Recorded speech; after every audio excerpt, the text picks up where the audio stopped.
My name is Victor Fuhrman. Some call me the Voice. I've always been fascinated with human nature, spirituality, science, and the crossroads at which they meet. Join me now and we will explore these topics and so much more with fascinating guests, authors, and experts who will guide us to Destination Unlimited. In 1939, the ocean liner SS St. Louis left Germany with more than 900 Jewish refugees fleeing anti-Semitic persecution. Arrangements had been made for them to disembark in Cuba with proper papers. Cuba denied them permission to land. The captain then attempted to bring them to Florida. Again, they were denied. After a final denial of entry by Canada, the ship returned to Europe, where some of the refugees were accepted into the United Kingdom, Belgium, the Netherlands, and France. Many were later caught in Nazi sweeps of the occupied countries and ultimately among the 6 million murdered in the concentration camps. There were survivors from the SS St. Louis, a journey called the Voyage of the Damned, and many had heart-wrenching stories to share. One of those is the miraculous story of a little girl saved by an amazing act of love. Joining me on Destination Unlimited this week is my dear friend Judith Koeppel Steele. Judy was that little girl, and her moving story is one of love, sacrifice and separation, redemption and hope. Judy is an ordained interfaith minister, cantor, Reiki master, and devoted mother and grandmother. Her website is cantorjudithsteele.com, and she joins me this week to share her story and her just-published book, Love Brought Me Through the Holocaust.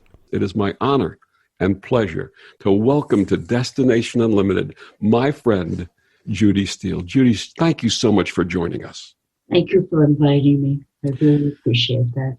Let's start with how we met and became friends. That was back in 1995 when I enrolled in the new seminary and also joined the new synagogue, which was founded by our beloved Rebbe Joseph Gelberman. I remember the first time I attended services and heard this lovely voice singing, "Return again, return again, return to the home of your soul." That was you. You were the cantor. We met and we became great friends. Those were special days, weren't they? Oh, they certainly were. And I miss Rebbe very much. I do too. It was an adventure being friends with him and traveling with him and working with him and being his assistant. And it just was a great, great honor. Good karma. Good karma. Absolutely good karma. And as our listeners may or may not know, he transitioned 10 years ago. Yes, 2010, September 9th. This is actually the yahrzeit. That's right. And that was on his just 98 years old at the time. And one of those people who came to this world with a mission. And his mission was to teach us and to teach the world how to take care of one another, have compassion, and love one another. And for that, I'll ever be grateful to him. Yes, I am too. It was in one of our early get-togethers that you shared your deeply moving and heart-wrenching story. It's a story that you have devoted much of your life to sharing so that humanity never forgets the atrocities of the Holocaust and never allows this to happen again. Let's start with your father and your mother. Who were they, and what were your earliest memories of them? My father, Joseph, my mother, Judith Koeppel. There's a K with an umlaut. To me, they must have been the most spiritual and the most loving people that I know. And that's why my book is named Love Brought Me Through the Holocaust. It was because of them. My first memories of them was when I was about 2 or 3 years old. They were very gentle people as far as I remember. And they wanted to hold on to me as long as possible. They knew what was going to be. Absolutely. What did your father do for a living? He was a fur dealer. And your mom? My mom was a milliner. She used to make hats. Well, you used to make hats. The hats, yeah, women's. I think it's just women's hats. I remember one thing I remember about my mother was always she always was wearing a hat outside anyway, not in the house. Now, you were born in Berlin in February of 1938, 9 months before the infamous Kristallnacht, the night of falling glass. What were the Nazis doing on the months leading up to this, and what happened on that night? Well, it's hard to say. As I was very young at the time, I can't even remember Kristallnacht. But the Nazis were starting to shun the Jews and beat up the Jews, and they were killing Jews. It was really a bad time. I don't remember. My parents were very protective of me, I'm sure. And I don't remember Kristallnacht, but I know that the Nazis were coming in and destroying, setting fire to their businesses, and they killed and they beat up, and synagogues were burnt. That I know, and it wasn't until Kristallnacht that all these terrible things happened. That was it November 9th and 10th of 1938, yes. And it's called Kristallnacht, the night of falling glass, because windows were smashed. Exactly. They looked like pieces of crystal. Now, the Nazis, after these horrible acts, started arresting Jews, and your father was one of the people that was arrested. What happened to your father? My father was arrested, and he was put in a concentration camp called Fresnes du Salt, number 7. And interestingly enough, that camp was in the northwestern part of France. And which was very interesting because it wasn't in Germany. So he was imprisoned there for 2 weeks. And after 2 weeks, he was told that he can leave. However, he must leave Germany within 8 weeks. And if he didn't leave Germany within 8 weeks, he and his family, meaning myself and my grandfather was there, and he would have been arrested again and put in a concentration camp. So he was given the option. He was told that he had to get your family and somehow or another get out of Germany within that period of time. Yeah. How did they find out about the SS St. Louis?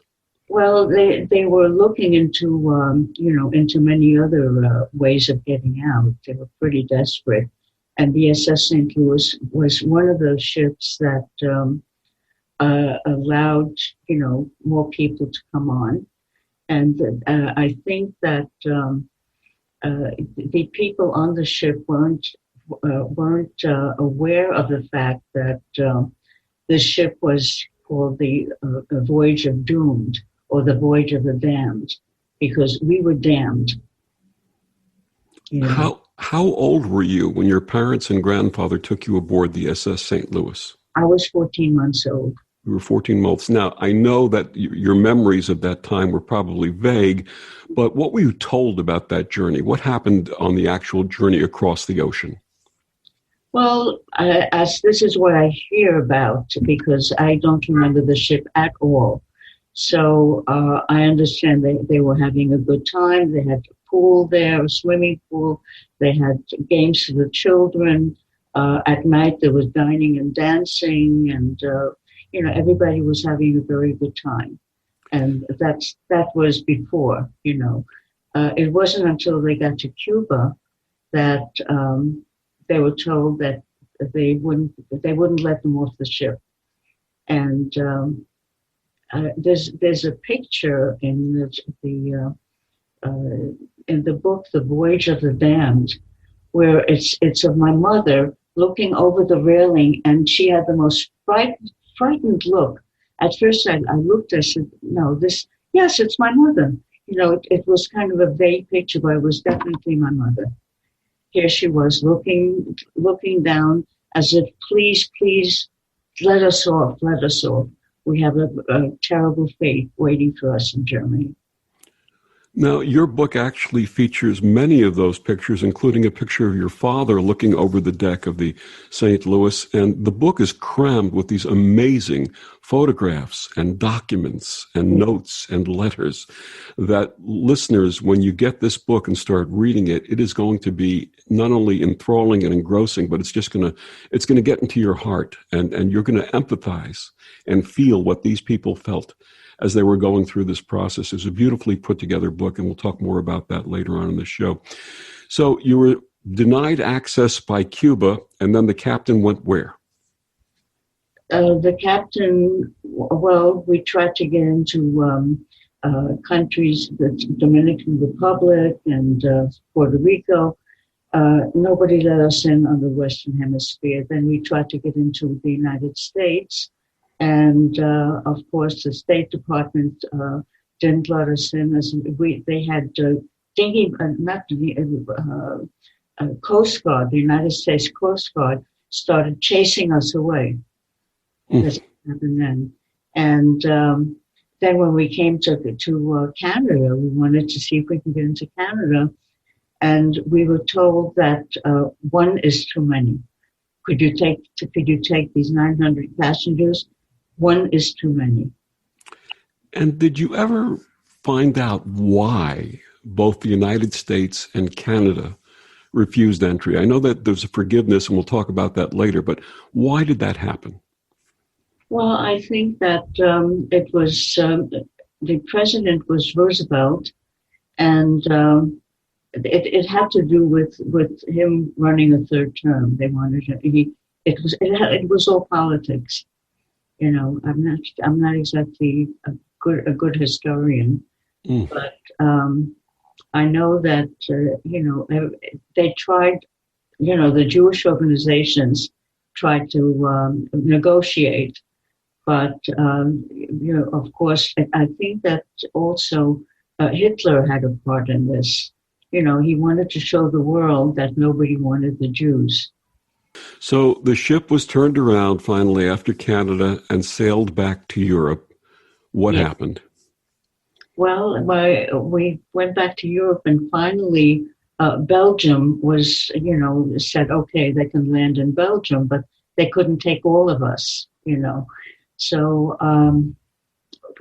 one part went to England, another part went to Holland, another part went to Belgium and France. And my family and I went to France. And in France, you rented an apartment, or your parents rented an apartment, and your grandfather, from the woman you call Mama. Yes. What were your earliest memories of her? I remember her as a tall, beautiful woman. Although when I saw her again, she was not that tall. But to me, a little child looking up, she's tall, She was absolutely gorgeous. She looked like a movie star. And she had this milky white skin and black hair and, curls going down, those ringlets going down on her face. And I immediately fell in love with her because of her gentleness.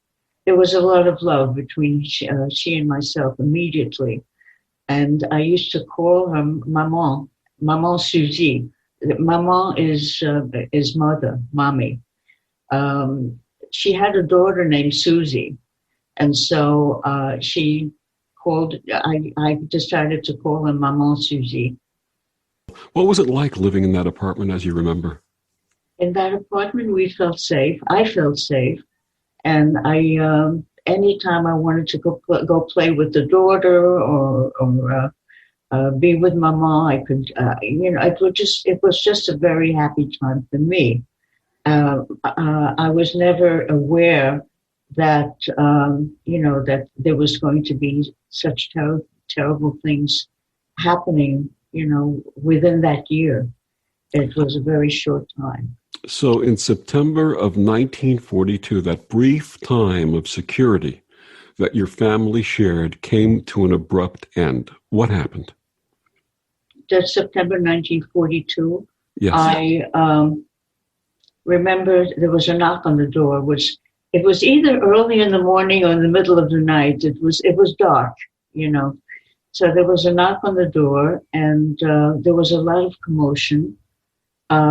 My grandfather was crying and crying; he couldn't stop. So, and he was too sick to get up. I don't know, he had some kind of illness. Later on, I found out that he died from a massive stroke. But at that time, I don't know, he was just crying. He was in bed, and my mother and father were there. And I remember the French police were standing there, and they were waiting for us to, to get ourselves going. We didn't have any time to pack, for sure. And I remember my mother saying something to my mom, and what she said, I'll never know. Probably take care of my little girl. Who knows? And we were taken away by the French police and handed over to the Nazis. They took us to a camp called Gurs, which is in the southern part of France. They handed us over there, and the only memories of that I have of Gurs is a lot of soldiers standing there with machine guns, and we stayed in Gurs for a while. I remember having tomatoes to eat. I don't remember anything else about the food or anything, I must have lost a little weight, but who knows? Do you remember any of the other families that were there? Not in Gurs, but we were taken from Gurs to Rivesaltes. And I remember Rivesaltes as, another camp where they had long houses with beds on either side. This was actually where the children slept. And across from my bunk, there was a family, and they were the most beautiful family I could ever imagine. I just looked at them. I wanted them to be my sisters. There were 3 sisters and a mother, and I immediately fell in love with them and wanted to be with them. Later on, I wrote about it in the book about this family called the Gutmans. Many years later, I did meet one of the Gutmans, and I read their story in the paper. It was, I had come back from France, I believe, and I saw an article in the New York Post, and it was right at the front page of the New York Post. It said, the Holocaust survivor goes to France to meet her savior. And I thought to myself, well, this Holocaust survivor, me, I went to France to meet my savior, So this got me interested, of course. And I read the story, and each of the towns that she mentioned, Gurs and Rivesaltes, and being in Nye was where I stayed, So I had to finish reading that. And later on, I called the New York Post, and I wanted to get the name of the person who wrote that article, and they connected me with him. And I left a long voice message telling them who I am and that I'd like to meet this person who went to France to meet Savior, I found out many years later, by the way, this particular Savior also had something to do with my family, but I'm not sure what anymore, Mm-hmm. She was a Rothschild. I never heard of this family until recently. Her name was Mademoiselle Rothschild. So you had actually connected with another member of that family, the Gutman family. Yes, I did. Actually, she called me up, and we talked very briefly. And then she called me back, and she said, My sister said that we were all wondering what happened to little Judith. What happened was that their mother went over to my mother and said, "Don't take Judy on the train because that train is going to Auschwitz, and Auschwitz is not a war camp." And that's why my mother left me behind. And we're going to talk about that in the next segment, which is the most heart-wrenching part of the story. My guest, my dear friend, Judith Koeppel Steele, she's the author of the book, Love Brought Me Through the Holocaust, A Daughter's Memories. Judy, please tell our listeners where they can get this book and find out more about you. Well, it can be gotten at Amazon. It's on sale there. And you can go to my website. It's www.cantorjudithsteele.com. And we'll be back with more of Judy and her amazing story after these words on the OMTimes Radio Network.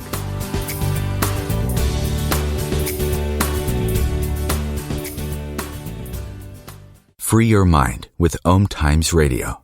IOM FM. OMTimes Magazine is one of the leading online content providers of positivity, wellness, and personal empowerment. A philanthropic organization, their net proceeds are funneled to support worldwide charity initiatives via Humanity Healing International. Through their commitment to creating community and providing conscious content, they aspire to uplift humanity on a global scale. OMTimes, co-creating a more conscious lifestyle. Hello, I'm Lisa Berry. Join me every Monday at 1 p.m. Eastern Time for Light on Living, a chance to see new, hear different, and feel more as I shine the spotlight on all the ways to lighten the load of life's challenges. Light on Living is your link to that new way you're looking for, that new understanding that will enhance your life, and that positive connection that will support your growth. So join me, and you'll gain insight and start to see things in a new way that motivates you. A social distancing tip. Putting distance between yourself and others is critical to slowing the spread of coronavirus. So here are ways to stay in contact without the physical contact part. Call, send a text, set up a video conference, post on social media, dedicate a song on the radio. If you have symptoms of fever, dry cough, and shortness of breath, call your healthcare provider before going to their office. For more info, visit coronavirus.gov. Let's all do our part because we're all #AloneTogether. Brought to you by the Ad Council. So I'm a cat. And I just moved in with this new human, and she's got this little toy she's always playing with, all day long. Tap, tap, tap, tap, bloop, bloop. She can't put it down. There it is. Oh, and get this. She even talks to it. Last week, she asked it for Chinese, and guess what? Egg rolls showed up. Like magic. Humans have cool toys. A person is the best thing to happen to a shelter pet. Be that person. Adopt. Brought to you by the Ad Council and the ShelterPetProject.org. Hi, we're the Goo Goo Dolls. We're fortunate that our daughters have what they need to grow and learn. But that isn't the case for nearly 13 million kids in the U.S. that struggle with hunger. Childhood hunger is a heartbreaking reality that Feeding America is working to change. Each year, the Feeding America network of food banks rescues billions of pounds of good food that would have gone to waste and provides it to families and children in need. You can help kids in need in your community by visiting feedingamerica.org. Brought to you by Feeding America and the Ad Council.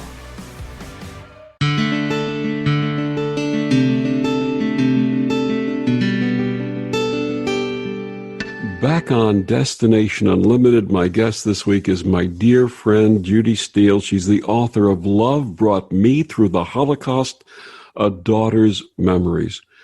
Judy, in one of the most heart-wrenching parts of your story and your book, you share how your parents made a decision out of total love for you that changed your young life forever. Please tell our listeners what happened. One evening, my mother came to visit with me in the long barracks where I was sitting, where I was sleeping. And this kind of shakes me up. You have to bear with me, okay? Absolutely. Take your time. A lot. My mother and I were playing. You know, she was bouncing me on her knee up and down, and there was this old poem, Hoppa Hoppa Reiter, wenn it felt a Schreiter. She was just having a good time, wee up and down. all of a sudden she stopped. And I'll never forget the look in her eye when she said to me, Judy, Mommy and Daddy have to go away. I don't know when we'll be back. And I remember her saying that. And I still, to this day, can see the look in her eyes because it never went away. And I said, no, Mommy, nothing's going to happen. I was trying to, shake her. Come on, let's have fun,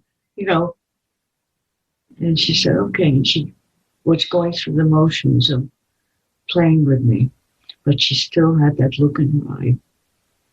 And later on that evening, my father came in from where he had to be, because they were doing labor in that camp. And he whispered something to my mother, and very quietly, he turned around to me and he said, come on, Judy, let's go for a walk. And I was delighted. My father and I were very close, like my father and daughter. Yes, we went for a walk. I remember my mother giving me a kiss on the cheek and saying, bye-bye, have a good time. And so we went. We walked through the woods somewhere until there was a place where there was light, that I recall, and a few people that were there. And they were people from an organization that was working underground in order to, to save some Jewish children. So we walked and we saw these people, and my father was whispering something to one of them, and, a short conversation. And then my father was holding my left hand, and he said to me, pointed to something on my right, and he said to me, look over there, Judy. And I looked at something that was interesting to a 4-year-old child. And I kept on looking, and then I felt my hand being dropped. He said, just a minute, Judy. Dropped my hand. Next thing I know, my hand was picked up again. And when I turned around, my father was gone. Someone else was holding my hand. And it was, I just didn't know where he was, and I just got hysterical. Where's my mommy? Where's my daddy? Well, at that time, where's my daddy? But then, where's my mommy too? And I never saw them again. I never saw my mother or father again. I understand they were taken on a train to Auschwitz, first to Drancy, and then to gather some more prisoners, and then to Auschwitz. And I only would prefer to think that they didn't suffer in Auschwitz. That if they had to go, then they should just go right away and not feel so much pain. I'll never know how they died or what happened to them. And this is something that I've been thinking of since I wrote the book. What an act of love. Yeah.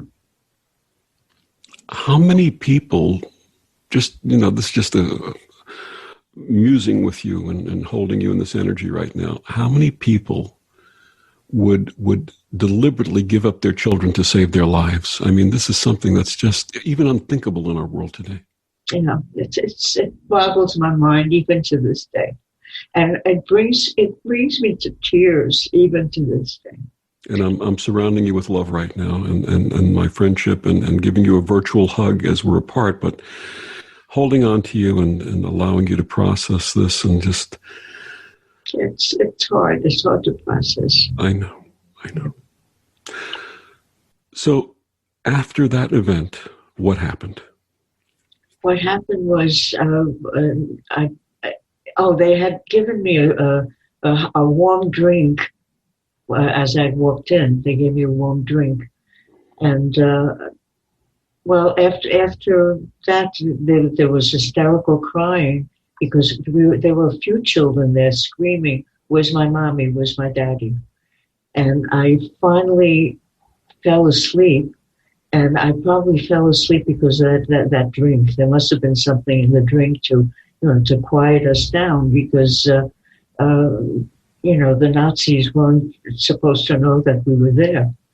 So I woke up the next morning. It was an empty barrack, and I remember walking there and seeing nobody there except that beautiful family.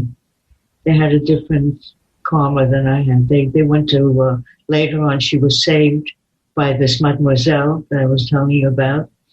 And they escaped through Switzerland. They went to Switzerland. And that's how they spent the war years. And Sylvia, the youngest one, had gotten very, very sick. I think it was diphtheria, one of those bad illnesses, So I saw that family there, just all by themselves. They had nobody else. And then this organization placed you. What did they do? They placed me, actually, Papa Anal, that's my mom's husband, came that next day, to pick me up with a car. And he drove me to his house where my grandfather was. So once again, you were back with Mama. Once again, I was back with my mom. And basically, they brought you in and took care of you. What were those years like? It was interesting. When I got back to my mom's house, everybody was there. My mom was there, and Opa, my grandpa, was there. And Opa picked me up, "Oh, dude," in German, "Oh, I'm so happy to see you," and hugging and kissing me. And I saw my mom, and I just turned around and I wanted to hold her. And that was how, how close I was with her. And she took care of me like I was more than her own child. She healed me when I needed to be healed. I had these terrible sores on my back, and she was putting iodine on it, which was stinging like crazy. But she kept on saying, "It's okay, my little one. It's okay. You're going to get better." And at one point, she called a doctor to come over to examine me. And the doctor just looked at her and he said, "She's so malnutrition, I don't think she's going to make it." And guess what? My mom healed me. Absolutely. And she raised you as her own. Yes. And protected you from the Nazis. Oh, and how? The Nazis once came into our furniture. They lived in a house where on top there was a furniture factory. And the Nazis came in and they took over the furniture factory.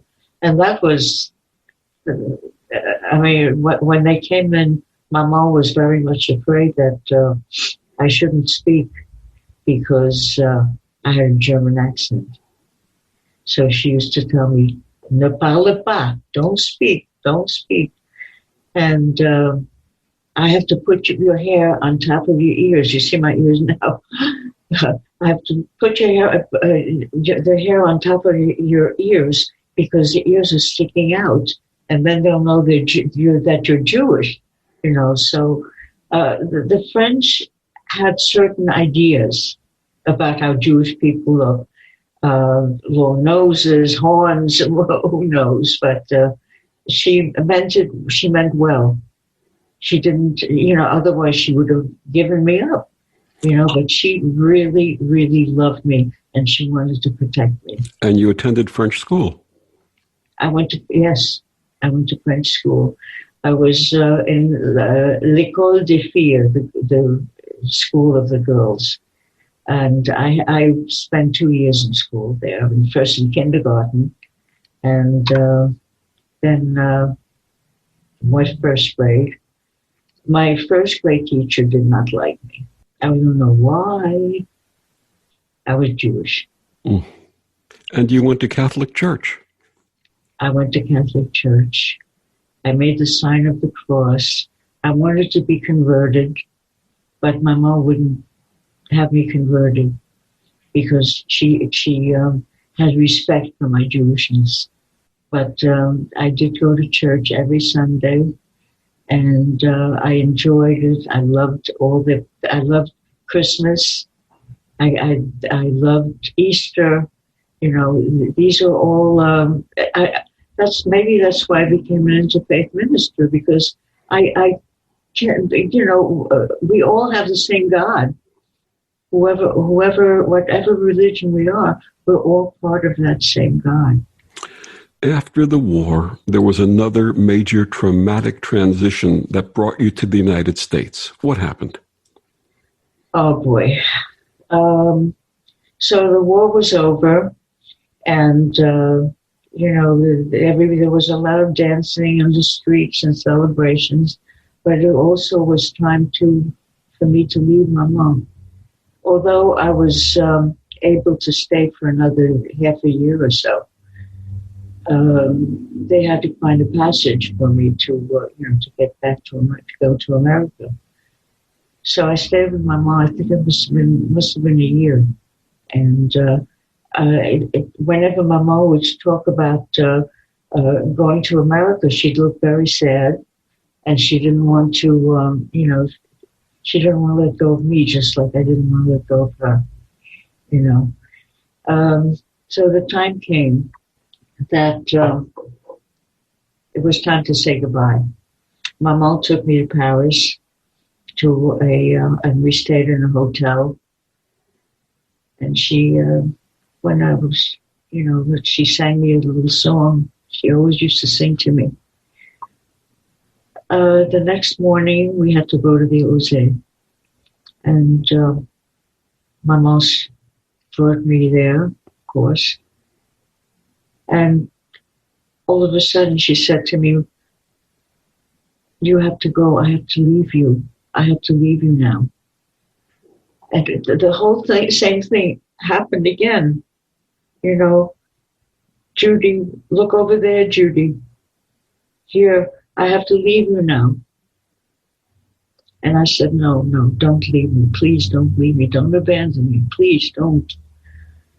So I'm holding onto her hand as I'm saying this, and she's holding onto mine. But she was supposed to let go of me. And it took a couple of people to just pry us apart. And she went. Later on, I found out, when I saw her again, I found out that she couldn't stop crying. Mm. It was pretty. They put me in an orphanage after Mama left. La Villa de Lycine was called, and there I think I caught some lice in my hair.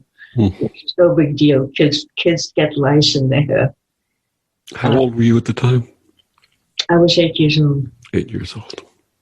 It was. I was not a happy camper going to the United States. I can understand. And we'll be back with more of Judy's story. My guest, my dear friend, Judy Steele. She's the author of Love Brought Me Through the Holocaust, A Daughter's Memories. We'll be back with more of Judy after these words on the OMTimes radio network.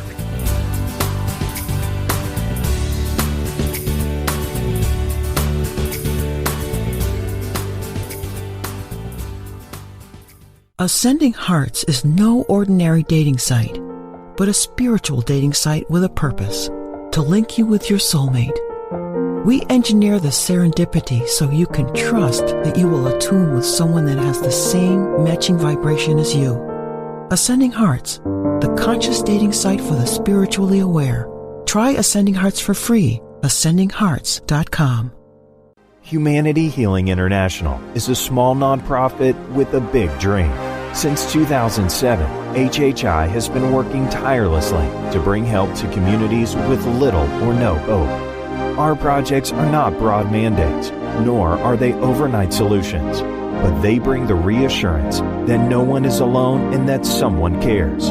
To learn more, please visit humanityhealing.org. Humanity Healing is where your heart is. A social distancing tip. Keeping your distance from others is important in slowing the spread of coronavirus. So here are some fun things to do alone. Read a book, take a walk, unpack your suitcase from that trip you took last September, paint a self-portrait, catch up on a TV series, do a puzzle. Remember, we should all stay home to lower the risk for everyone. For more info, visit coronavirus.gov. Let's all do our part, because we're all #AloneTogether. Brought to you by the Ad Council. Hello, I'm Sandy Sedgbeer, host of OMTimes magazine's flagship radio show, What is Going On? My passion is sifting through information, research, and innovations from New Thought teachers, speakers, and researchers pushing back the boundaries of what we know about life, energy, metaphysics, and the universe. I love shifting perceptions about who we are, why we're here, and how quickly impossible becomes normal when we open our minds, expand our awareness, and accept that the only limits that exist are those we place upon ourselves. So if you're the kind of forward-thinking, eager investigator of what lies beyond the current reality that most perceive, why not make a date to come play with me in the field of possibilities at 4 p.m. Pacific Time, 7 p.m. Eastern Time every Thursday, and together we can discover what's really going on. As humans, we ask ourselves all kinds of questions. But what if we were forced to ask ourselves a question every day that affected the outcome of the most basic things, the most important things in our lives?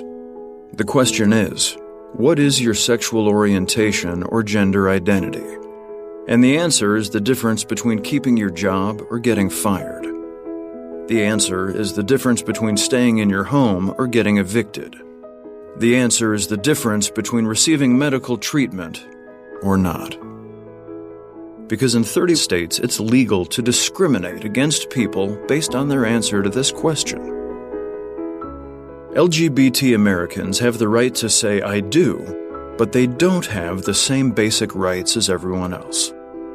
Get the facts at beyondido.org. Brought to you by the Gill Foundation and the Ad Council. Hi, this is Bill Maher. I can find humor in almost anything, but one thing I never laugh about is cruelty to animals. If you don't get the joke either, write People for the Ethical Treatment of Animals, 501 Front Street, Norfolk, Virginia, 23510. My mother was always very active and independent, and she was familiar with her neighborhood. But one day, she stopped at the stop sign for much longer than usual. She wasn't even really sure where she was at. It's important for you to talk to someone about it. I felt so much better after my son told me, Mom, we'll figure it out. When something feels different, it could be Alzheimer's. Now is the time to talk. Visit alz.org/ourstories to learn more. A message from the Alzheimer's Association and the Ad Council. So I'm a cat, and I just moved in with this new human, and she's got this little toy she's always playing with, all day long. Tap, tap, tap, tap, bloop, bloop. She can't put it down.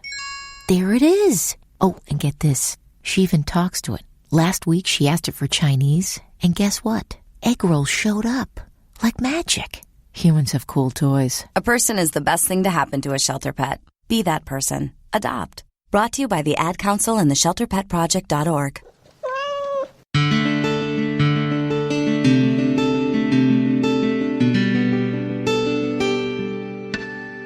Back on Destination Unlimited, my guest this week is my dear friend Judy Steele. She's the author of Love Brought Me Through the Holocaust, A Daughter's Memories.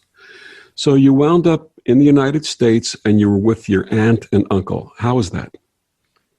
Well, I felt strange, you know.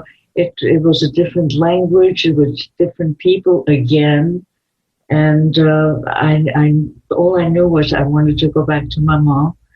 I wasn't allowed to write in French or read in French or speak in French. Not that I had anybody to speak to. I didn't have anyone. But I wasn't allowed to write in French to Maman, which was something that was devastating for me.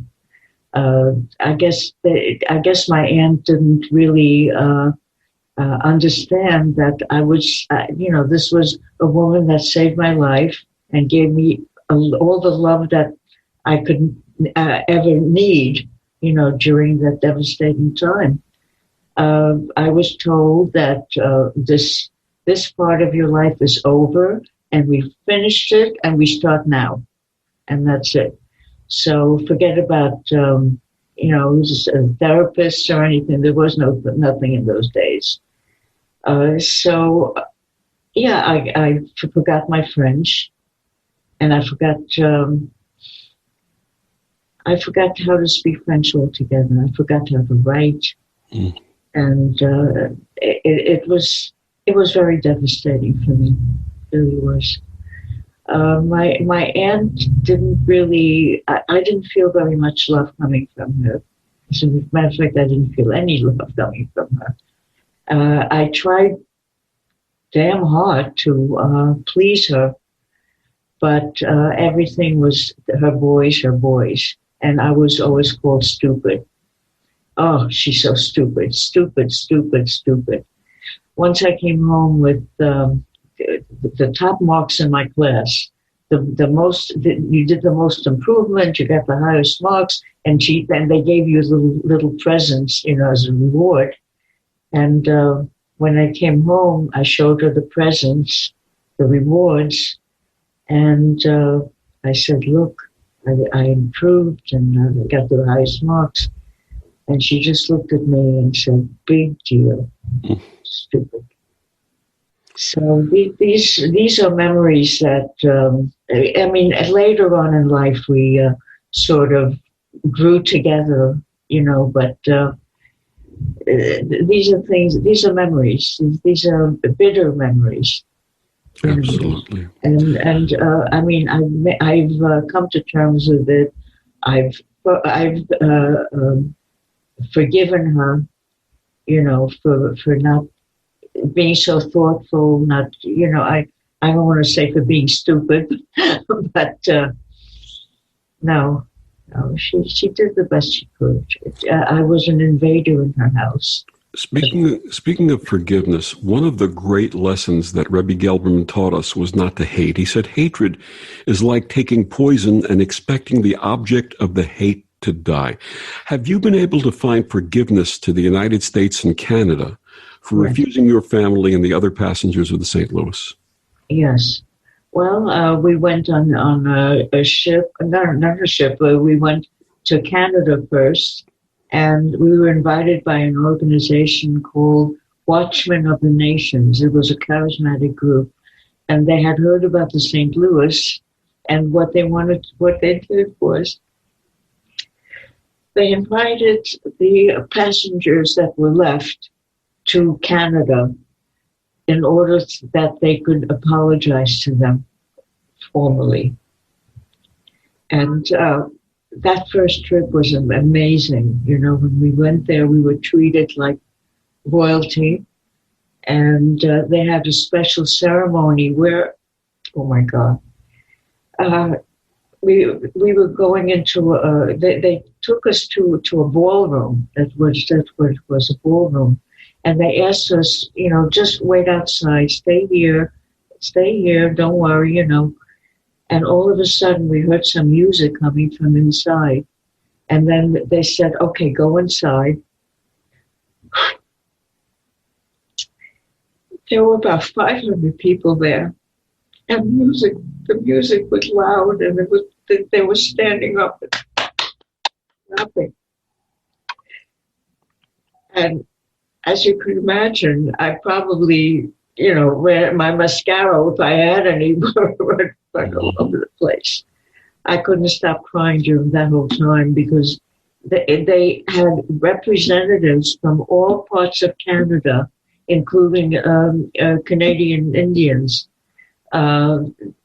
apologizing to us. And also they had a man from Cuba who was a minister. He got up and he apologized, and he said, I feel so sorry that my country did this to you. And he stood up and looked at us, and then he went down on his hands and knees and bowed to us.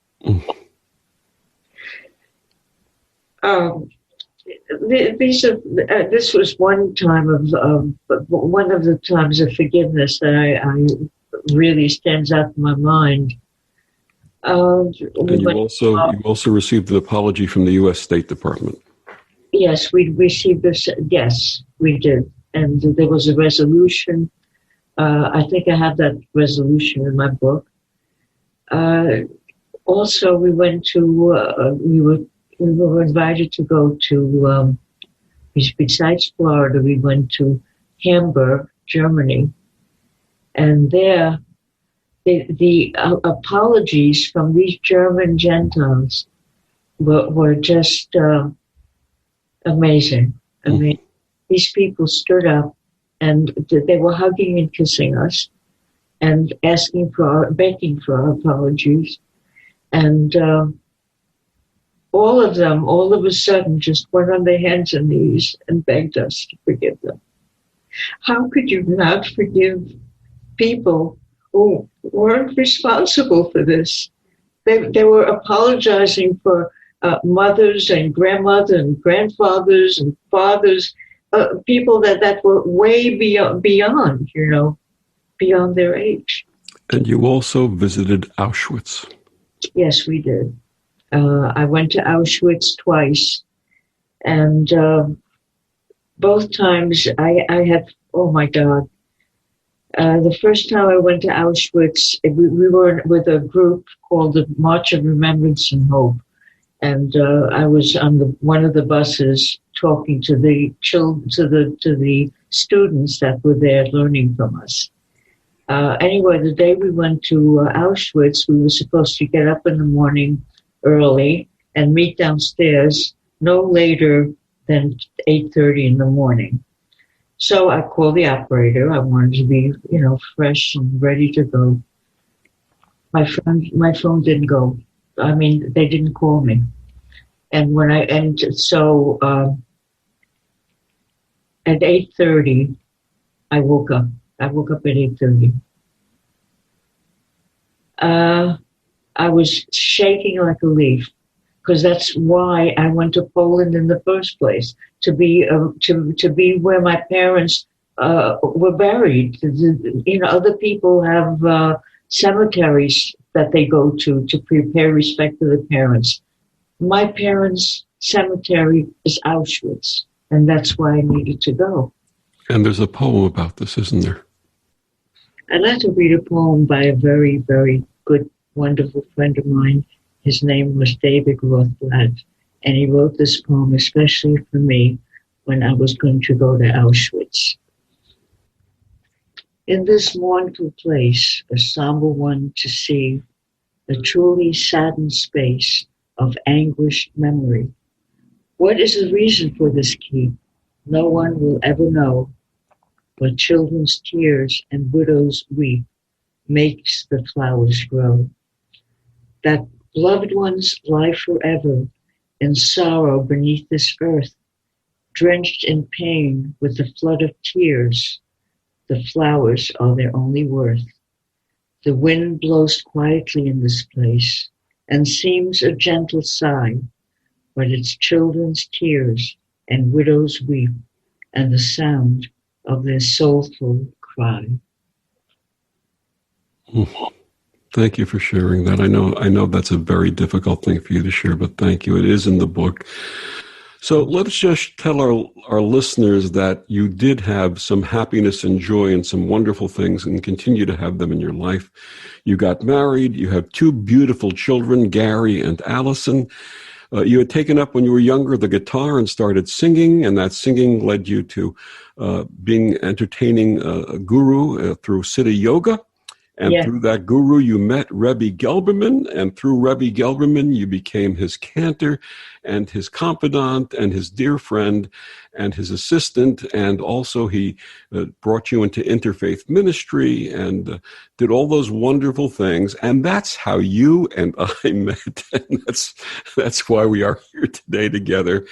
And I just want to tell you that in my heart of hearts, I love you and adore you so much, not only for your courage, not only for your willingness to share your story, but the fact that you've spoken this story around the world to groups. Your materials and your words are in the Holocaust Museum, and you are a representative of an era that we must never, ever forget, and never allow this world to experience what you experienced ever again. Thank you so much, Judy. Oh, thank you so much for having me. My guest, Judy Steele, my dear friend, her book, Love Brought Me Through the Holocaust, A Daughter's Memories. Judy, one more time, please tell our listeners where they can get your book and find out more about you. You can go to my website, which is Cantor Judith Steele, with no E at the end, cantorjudithsteele.com. You can find it there, and you can buy it straight from Amazon. Judy, it is so wonderful to bring your story to our listeners. I love and adore you, and I hope to be able to physically see you real soon. I'd like that very much. And thank you for joining us on Destination Unlimited. I'm Victor, the Voice Fuhrman. Have a wonderful week.